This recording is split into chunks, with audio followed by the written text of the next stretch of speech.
마음에 맞는 친구랑 같이 이제 독도에 인공 어초를 이제 설치하는 그런 프로젝트를 진행했었는데, 이게 제가 처음으로 이제 환경과 관련된 프로젝트를 진행해 보면서 공학적 지식을 함께 응용해서 융복합적인 사고를 가지는 과정을 거쳐가지고 되게 인상 깊었던 활동인 것 같습니다.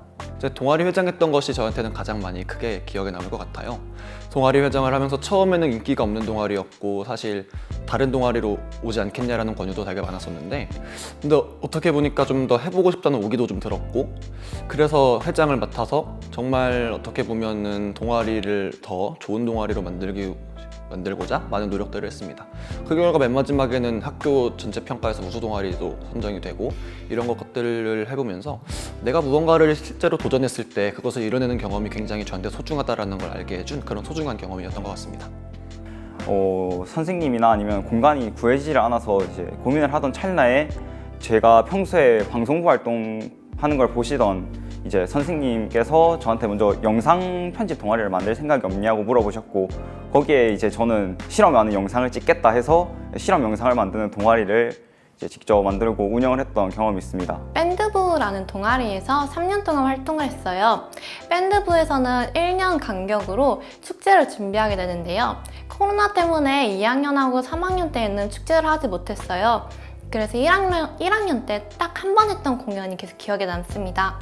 축제가 끝난 후에 느꼈던 그 즐거움과 성취감이라는 감정이 너무 강렬해서 도저히 잊을 수가 없더라고요. 켄텍에서도 승마나 조정, 골프처럼 다양한 동아리 활동을 지원해준다고 하는데, 고등학교 때처럼 대학교에서도 즐거운 동아리를 할 수 있을 것 같아서 너무 기대가 되고 있어요. 유기태양전지의 그 효율을 증대시키는 그런 실험을 했었는데, 그때 TMD라는 물질을 첨가해서 그런 효율을 증대시켜 보자라고 이제 실험 목표를 잡고 실험을 했었습니다. 그리고 그게 가장 기억에 남습니다. 대회에 참가하면서 친구들과 이제 천체 분광기를 제작하고 그 천체 분광기에서 나온 결과를 분석하는 프로그램을 만들었는데요.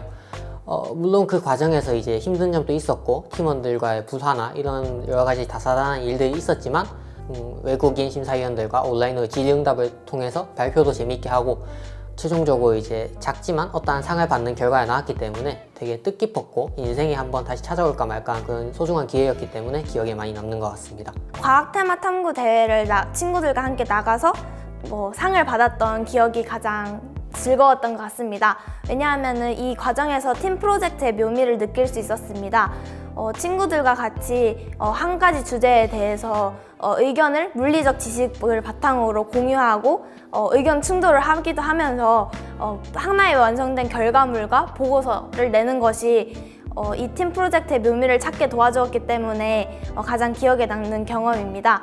물론 재밌고 힘든 순간들도 많았지만 그 중에서 가장 기억에 남는 거는 한 고등학교 2학년 1학기 중간고사 그때쯤이었다고 말씀드릴 수 있을 것 같아요.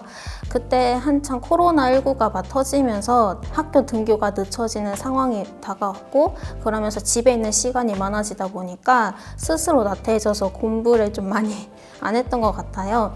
그래서 중간고사 때 성적이 좀 많이 떨어졌던 것도 있어서 담임 선생님이랑 상담하면서 좀 많이 혼났거든요.